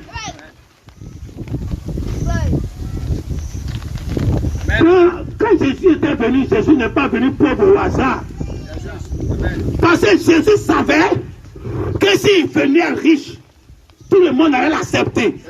Mais comme son serviteur a dit que le pauvre là n'écoute pas sa sagesse, alors il devait venir pauvre. Et il allait parler et les gens ne vont pas le recevoir. Dites Amen. Comment Jésus pouvait être devant eux? Il guérissait les malades, il ressuscitait les morts, il parlait des choses que les gens n'arrivaient pas à comprendre. Mais c'était profond, mais c'est eux qui ont dit demain tuez-les. Oh, ils ne disaient pas tuez-les à cause d'eux-mêmes. C'est à cause des pharisiens qui étaient riches, qui commandaient le pays, qui avaient l'autorité. Donc ils supportaient le roi insensé, qui avait beaucoup de pouvoir, contre le peuple, qui avait l'intelligence et la sagesse. Les gens n'étaient pas prêts pour accepter la sagesse de Jésus. Amen. Amen. Amen. Alors chaque fois que Jésus doit revenir, que la parole de Dieu doit venir, ça doit venir dans une situation où les gens vont être dans un dilemme. On va l'accepter ou on va le rejeter. Il dit le peuple perd ses amis. Le peuple, les gens ne peuvent pas s'afficher derrière lui. C'est juste. Hein? Le révérend dit dimanche passé, Amen. Amen. un Dieu venait rendre visite à Abraham. C'est juste. Amen. Hein? Oui. Dieu venait à Michael, Gabriel, tout ça, les deux étaient là. Amen. Dieu était au milieu. Quand Dieu passait, il a vu un grand temple. On appelle l'église catholique. C'est juste. Il dit, il ne rentre pas là-bas. Oui. C'est trop climatisé là. Je ne rentre pas là-bas. Amen. Il y a trop de jolies voitures qui sont carrées. Je ne rentre pas là-bas. Il a passé là, trouvé assemblée de Dieu. Il dit, je ne rentre pas là-bas. Tous les présidents de la ville, c'est là-bas, ils prient. Je ne rentre pas là-bas. Il a dépassé la rivière à l'église baptiste. Il dit, ici, là, je ne peux pas entrer. Tous les ministres et les directeurs de société, c'est leur église. Moi, Dieu et mes deux anges, on ne rentre pas là-bas. Il est parti encore, il a trouvé les tabernacles. Dis amen. Il a trouvé les tabernacles. Il a trouvé les écrits du message. Mais ils sont trop jolis. Ils sont trop jolis. Il y a un pasteur qui voulait contester ce que nous avons dit dans un commentaire. Que quand Branham est revenu des Sceaux, qu'il est revenu d'Arizona, il était étonné de son temple. Son temple était arrangé, bien joli. Que pourquoi moi il a dit que Branham n'avait pas un joli temple? J'ai dit, mais quand il a arrangé bien joli là, c'est pas photo là on voit là. Cette photo là on voit sur les nets là. Quand tu vois photo là, c'est comme vous-même vous jouez ces bandes là. Vos églises là, te passent pour lui. Ils ont mis un confort pour l'attendre. Ils ont repeint, ils ont mis un bureau, tout ça bien. Mais ces photos là on voit là. Là c'est que son fils a fait aujourd'hui. C'est le nuit, c'est la nuit et le jour.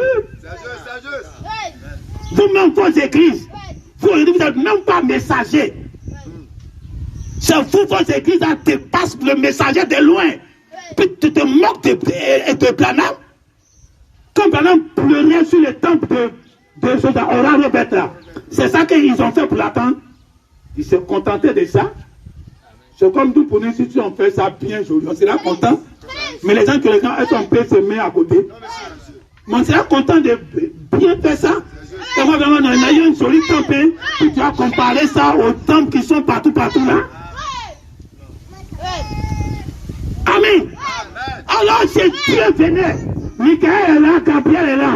Ils ont vu les temples, les tabernacles sont trop jolis. Tous ceux qui sont les grands hommes d'affaires, ils sont dedans. Ils ont bâti les temples, comme au temps de Noé. On regarde le temple même là. Même à la semaine de Dieu, il ne faut plus ça, hein. Tu vas prendre du message, nous sommes tu as pas sur le dit. Tout l'oeil et l'argent les appartient maintenant. Dites amen.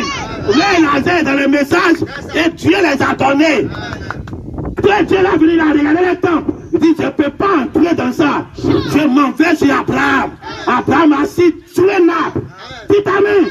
Il n'a pas de temple. Il n'a pas un grand temple. Il n'a pas un château. Je vais m'asseoir en bas de l'arbre là. C'est là-bas on va manger. C'est là-bas on va causer des secrets du monde. C'est là-bas il a donné ça. Dites amen. Je ne donne pas ça dans les grands temples. Donner les secrets du monde sur un arbre. Il s'est assis sous l'arbre là. Il a commencé à dire à Abraham les secrets de sa vie, les secrets du monde. Il a tout dévoilé. Amen. Dieu n'est pas compliqué. Qui a dit que Dieu veut être compliqué? Il a mangé sur Abraham, non? Les deux anges à Gabriel et chose. Il partait chez l'autre. Il n'était pas suivi. Il est resté là. On ne rend pas visite aux vierges folles. Hein? Tu vas voir Gabriel tous les jours dans ton songe, vis-à-vis. Tu vas voir l'ange Michael face à face. Vous allez causer, même manger ensemble. Tu ne peux pas manger, hein? Mais je dis ça pour que tu comprennes.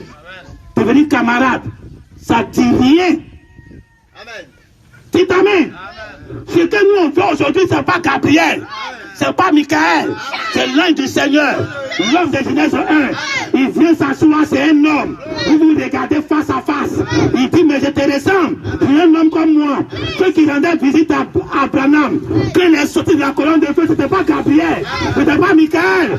C'était un homme bien bâti. Dites amen. C'est une visite comme ça, on veut.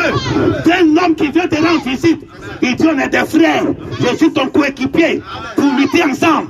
Je ne suis pas Gabriel. Je ne suis pas Michael. Il faut lever 1000 fois de Michael. Il faut le voir face à face. Tu ne fais pas attention, c'est la preuve que tu es vierge ou folle. L'autre était là-bas, Dieu n'est pas parti là-bas. L'homme de Genèse n'est pas parti là-bas. Il dit, ne bouge pas. Mais Gabriel, Michael, allez-y. Ils sont partis. Ils sont partis trouver l'autre. Ils partaient manger encore. Mais Dieu dit, moi, ils ne mangent pas là-bas. Ils ne mangent pas les vierges ou folles. Donc, ils ont mangé à Abraham, non? Ils sont mangés de l'autre côté. Donc ça veut dire que même le vieil sage là, Michael peut venir.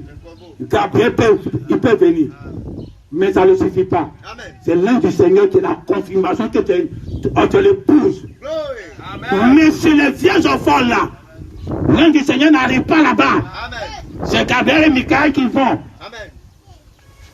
Ils sont partis, ils les ont fait entrer. Et puis c'est un ministre même, hein, il était un grand type. Un grand type dans la vie. Là-bas, ils sont entrés dans la maison pour dormir tout ça là. Les anges qui veulent dormir. Hein? Je me demande, mais si ils ont un sommeil. Amen.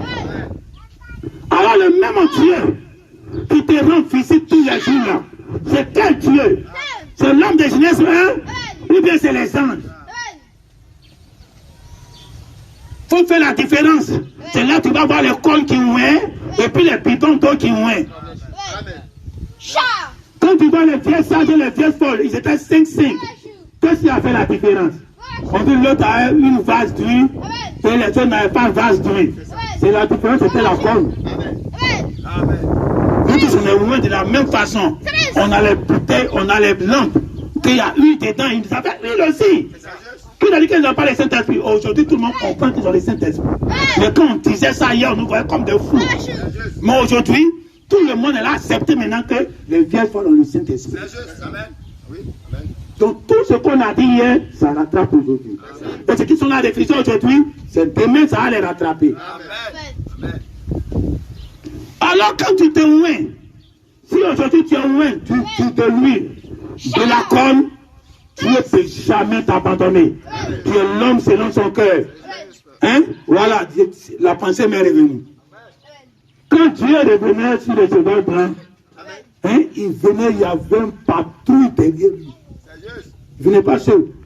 Il venait l'armée du ciel. Hein, dont les gens pensent à une armée qui vient de Jésus.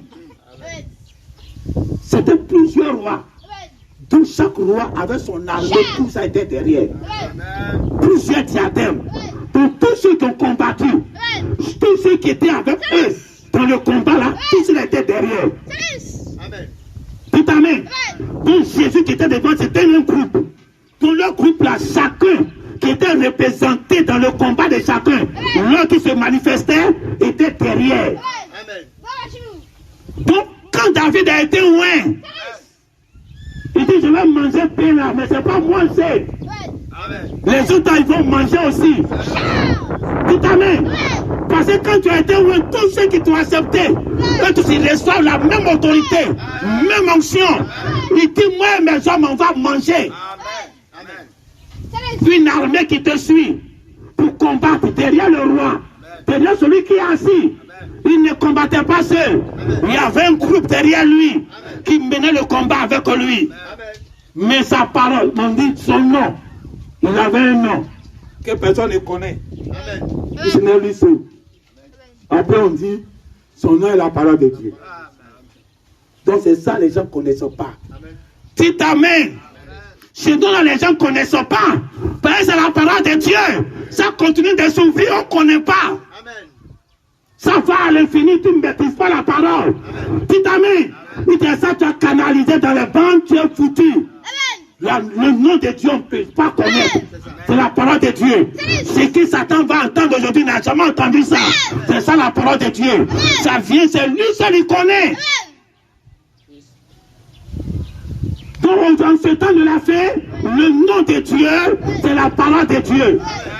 Il n'y a pas un autre nom. Donc, où se trouve l'ouverture de la parole, c'est tout le nom de Dieu.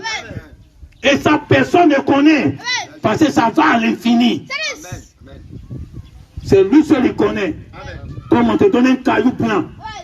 Puis ce n'est celui qui reçoit qui connaît ce qui est dessus. On va se tenir debout. Amen, amen.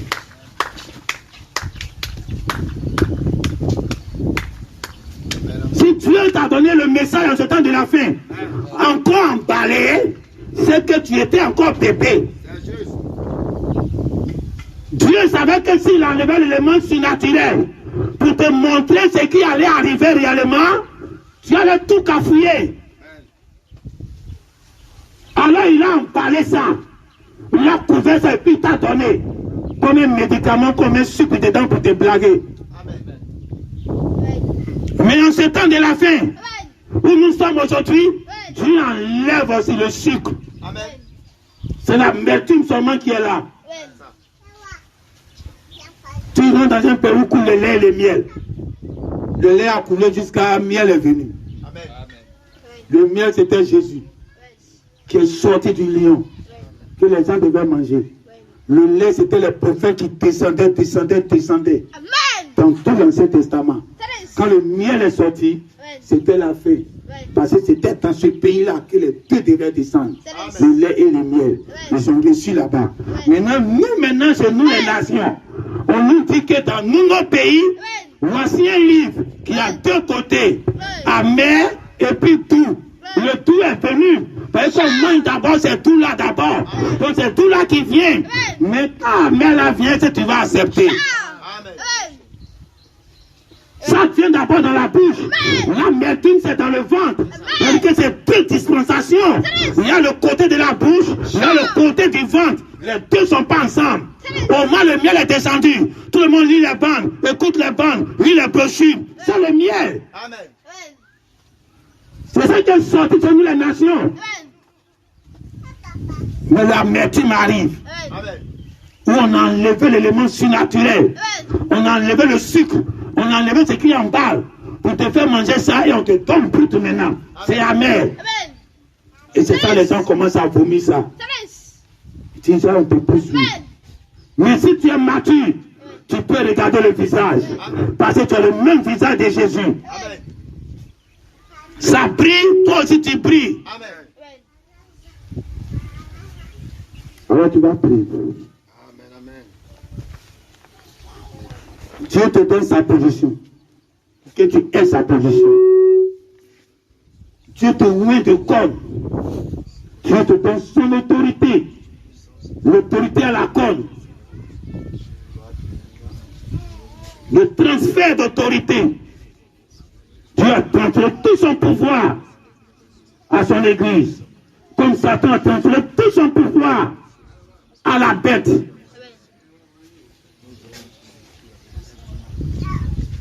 Alors si les cornes ont reçu la royauté qui était sur la tête des dragons, toi tu reçois la royauté, tu reçois le trône, tu reçois le fauteuil royal. Domine sur tous les petits démons et affronte le plus grand démon. Dominer, c'est de ne pas s'occuper de ça. Les voir comme des sujets qu'on maîtrise, qu'on domine. On arrive à dompter les démons, mais on n'arrive pas à dompter les gens qui se disent croyants du message. Les animaux domestiques sont des animaux sauvages. Alors aujourd'hui, Dieu te donne sa position. Si tu rayonnes comme lui, tu as le même visage que lui, tu peux regarder sa face et puis vivre. Tu peux regarder la face du message et puis vivre. La vraie face du message qui a été cachée aux gens. C'est maintenant même que les gens voient ça. Mais ils ne peuvent plus. C'est toi, amen. 7 messagers sont passés. Ce n'est pas eux. Mais il y a un péché quelque part qui est perdu quelque part. C'est lui, allez le chercher. Il n'a pas encore habillé. Il n'a pas les armes. Pour aller au combat, on lui a donné la nourriture. Le pain. Pour aller au combat. Sur le front du combat, il partage le pain. Et la nourriture. Alors Dieu te positionne en une position où quand toi-même tu te mets là, même les 7 messagers sont arrêtés et puis t'attendent.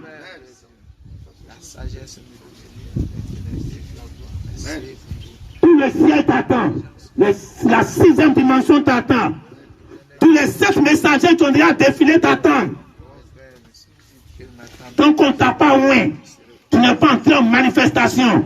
Tu ne peux pas s'asseoir. L'autorité suprême est donnée à l'église. L'autorité suprême est donnée à l'épouse. Tout le pouvoir que Jésus a, que le trône a, ça a été donné à l'épouse.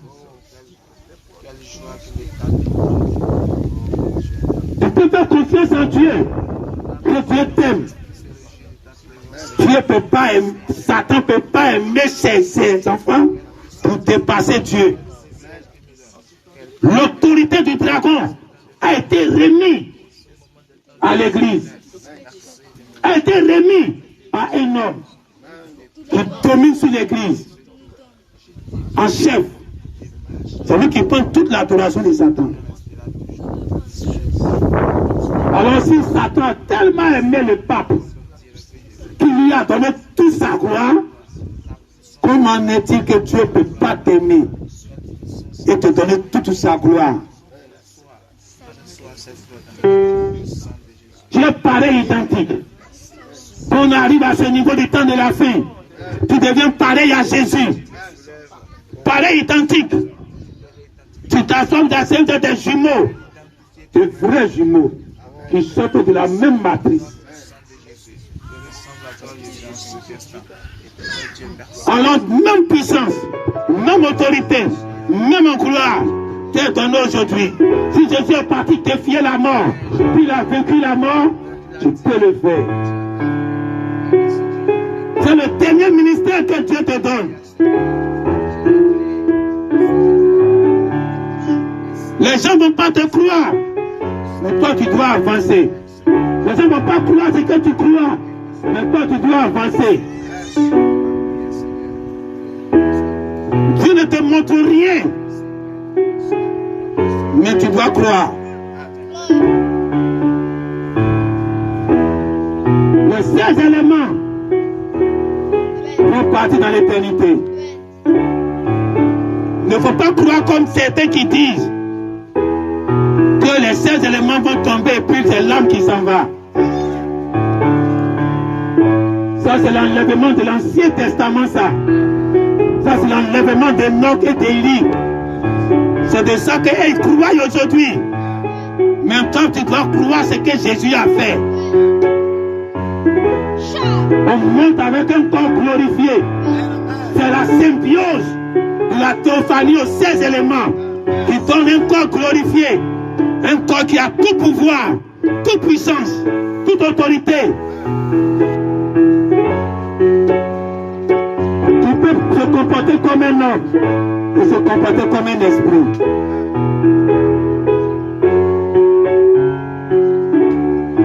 Alors si en ce dimanche pluvieux, tu as bravé les circonstances, tu as bravé le temps, tu es déjà un vainqueur sur Satan.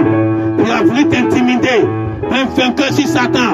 Quand chaque fois tu viens sur cette table, et puis le temps est beau, on arrête d'attendre à ce tournant-là. Est-ce que quand le temps allait être mauvais, est-ce que tu vas venir? Est-ce que quand le temps ne sera pas favorable, est-ce que tu vas venir? Est-ce que tu adores Dieu seulement quand le temps est favorable? Tu adores Dieu quand tout va bien? Ou bien tu adores Dieu quand tout va mal et quand tout va bien? Dans toutes les circonstances. Je viens même si c'est sous la pluie. Je vais adorer Dieu. Dans un bon temps, je vais adorer Dieu. Dans un temple, je vais adorer Dieu.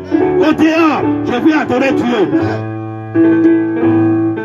Si tu as prouvé à Dieu, dans toutes les circonstances, tu es fidèle, Dieu sera fidèle dans toutes les circonstances pour toi. Et on ne demande pas une autre circonstance à Dieu de nous souvenir dedans. C'est les circonstances de l'éternité que nous demandons maintenant. On ne demande pas l'argent à Dieu. On ne demande pas les trésors à Dieu. Mais on demande seulement l'éternité. Dans les 16 éléments, en ce temps de la fin. Quand tu vois notre foi, quand tu vois l'engagement de mon frère, l'engagement de ma soeur, quelle est la récompense que tu peux donner? C'est pas l'argent on veut, c'est pas maison on veut, c'est pas construction on veut, c'est entrer dans l'éternité étant vivant, sans passer par la mort. Ce que Jésus a été, monter à son corps qui mangeait, et ce que nous aussi on veut faire. C'est tout ce qu'on te demande. Tu dis, vois aujourd'hui notre sacrifice, et que tu as aimé cela, C'est ça notre prière.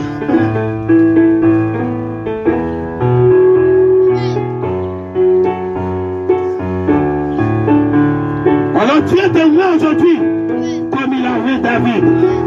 Il ne te voit pas comme Samuel. Il ne te voit pas comme Saül. Saül ne devait pas faire d'erreur. Une seule erreur. Deux erreurs, trois erreurs. Dieu dit, je te rejette. Mais quand Dieu te voit avec l'onction de la corne, tout ce que tu fais, Dieu est derrière. Dieu ne t'abandonne jamais. Dieu est toujours derrière toi jusqu'à dans l'éternité. Alors, ce que nous voulons, c'est l'onction de la corne que nous voulons. Quelque chose que tu fais, Dieu ne t'abandonnera jamais. Il ne te rejettera jamais. Il ne va jamais t'arracher ton ministère, arracher ce qu'il t'a donné, comme il a arraché aux autres. Il a arraché aux autres parce qu'ils avaient l'onction du python, l'onction de protéger. D'une seule erreur, Dieu les a abandonnés. Mais pour toi, Dieu dit c'est l'onction de la corne. Tu ne comptes pas sur un homme. Tu comptes sur ce que Dieu, l'homme n'a pas fabriqué de sa main. C'est sur ça que tu comptes. En ce moment-là, Dieu ne peut jamais t'abandonner. Même si tu commets les erreurs plus graves que pour eux, Dieu sera toujours avec toi. Car c'est l'homme selon son cœur, selon son choix. Pas l'homme selon le cœur de l'homme, mais l'homme selon le cœur de Dieu. L'onction de la corne t'élève au-dessus de l'onction du python. Voilà pourquoi aujourd'hui dans le message, tu as l'onction de la corne, tu vas planer sur eux tous. Ils sont remplis de l'onction de python. L'onction de bouteille est remplie sur eux. Quel que soit ce qu'ils vont faire, qu'ils vont se croire, ils vont raconter l'onction de la corne, ils vont se plier. Alors Dieu te donne cette onction-là ici. Dieu ne pas quoi. Quand tu regardes aujourd'hui, ce n'est pas l'homme qui regarde. Mais tu vois regarder l'homme, tu ne vas pas venir ici. Parce que l'homme que tu vois là, il ne remplit pas les conditions pour que tu vas le suivre. Donc ce n'est pas l'homme que tu vois. Tu veux regarder la beauté, la construction de l'homme, ce que l'homme a fait, il n'y a pas ça ici. On est en bas de l'arbre. L'arbre là, c'est Dieu qui a créé ça. Ce n'est pas l'homme qui a créé. C'est la main de Dieu. Alors quand tu regardes ça, Dieu dit, il y a une onction spéciale. Parce que l'homme qui est devant, tu ne peux pas le regarder et puis suivre Dieu. Si tu le suis, c'est que tu suis quelqu'un d'autre. Tu suis un homme qui n'a ni fin, ni début. Tu suis un homme qu'une femme n'a jamais mis au monde. N'a ni commencement ni fin. C'est lui que tu suis. Tant que c'est lui que tu suis, tu as l'onction de la corne. Où l'homme ne devient pas dedans. Alors Dieu te donne tout son pouvoir à la corne. Voilà pourquoi les yeux même qui sont censés être sur l'agneau sont sur la corne. Puis les 7 yeux de l'agneau étaient sur les cornes. Or les cornes sont l'église. C'est-à-dire que l'église même reçoit les yeux du prophète. L'onction du prophète est dans la corne. Les yeux sont pas à part, et puis les cornes sont pas à part. En temps normal, les yeux sont dans la tête, et puis les cornes n'ont pas d'œil. Mais cet agneau immolé, qui a ouvert les seaux, les 7 cornes avaient 7 yeux. Alors chaque église avait son messager. Et ce que ça représentait, mais ça représentait l'onction du messager est dans la corne. Alors que toi tu es arrêté là, l'onction de Malachie 4 est en toi. L'onction du 7e œil est en toi.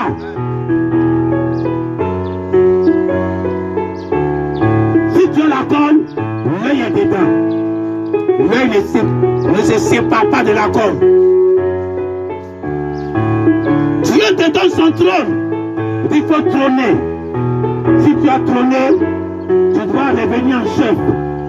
Alors chaque fois que tu te manifestes en tant que celui qui trône, tu as le retour du Seigneur. Alors le retour de Dieu, c'est toi aujourd'hui. C'est comme tu chevauchais le cheval blanc. Comme on a déjà percé le cheval blanc ici.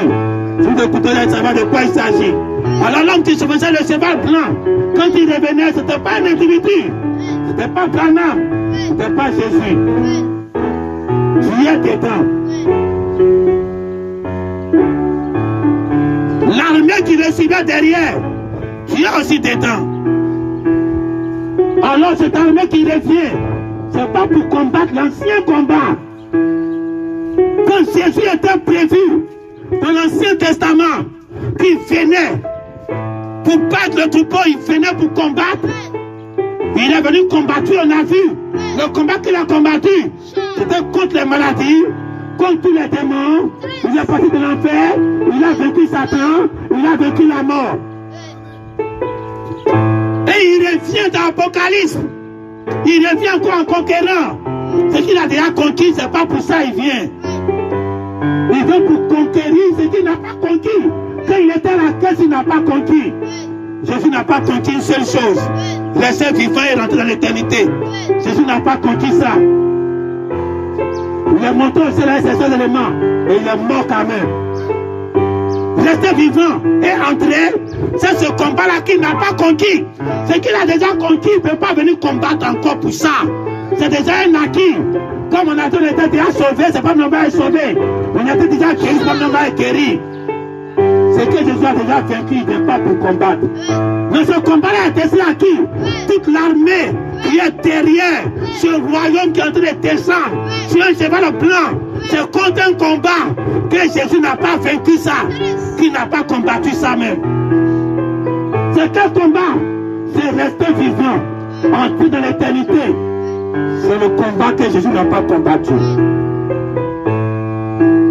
Alors si cette armée descend, dans sa bouche c'était la parole de Dieu, les épées sortent la parole de Dieu, c'était venu combattre le dernier adversaire, le dernier ennemi. Celui qui reste c'est la mort. C'est ce dernier ennemi là qui vient pour ça. C'est pas pour l'ennemi qui est déjà vaincu, c'est pour le dernier ennemi. Alors tu dois savoir que tout ce que tu as commencé à faire avec la royauté, tout ce qui a commencé à trôner au 7e âge, où il dit à celui qui vaincra, je vais le faire asseoir sur le trône de mon Père.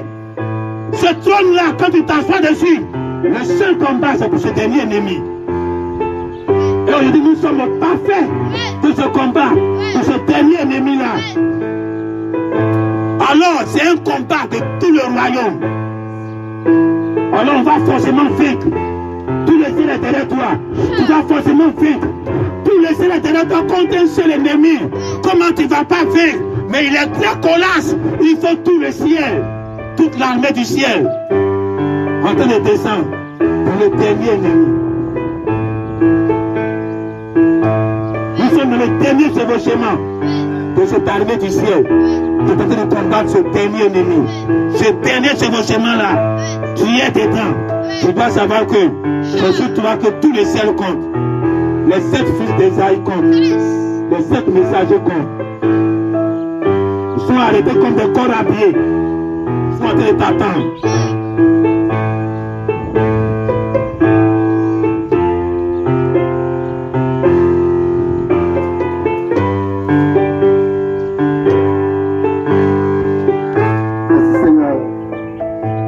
De la peine, ne sont plus les épaules.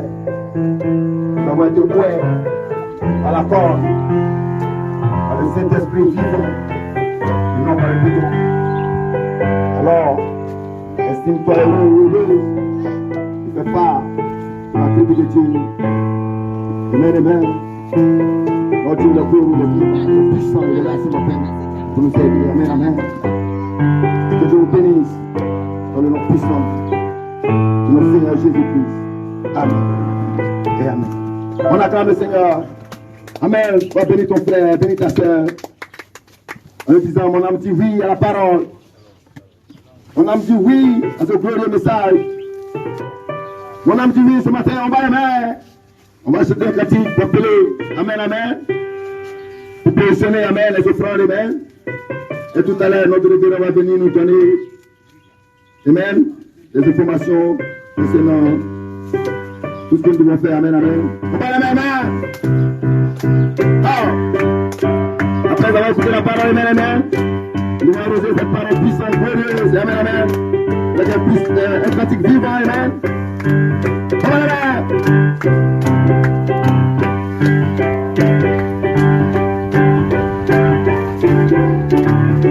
Oui. On a dit oui ce matin. Ah.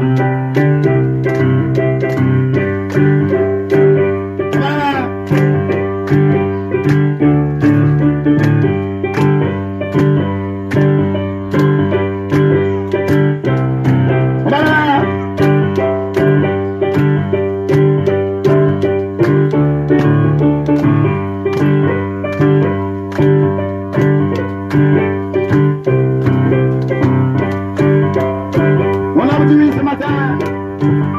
À la parole. On a un petit oui. Oui.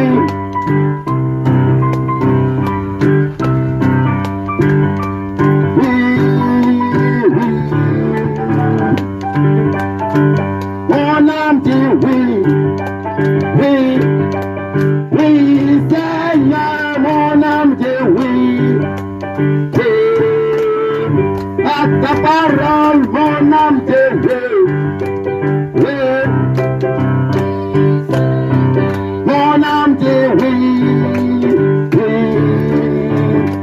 Ton message, mon âme dit oui. Mon âme dit oui, oui. À ta parole, mon âme dit oui. Oui, Seigneur, mon âme dit oui, oui. À ta parole, mon âme dit oui. Voilà.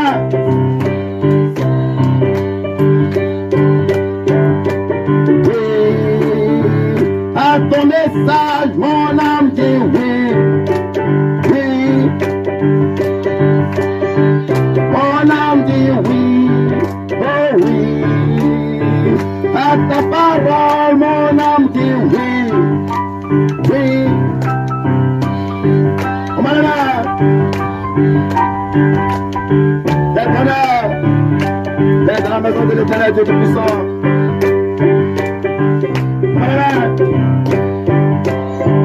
Mon âme dit oui.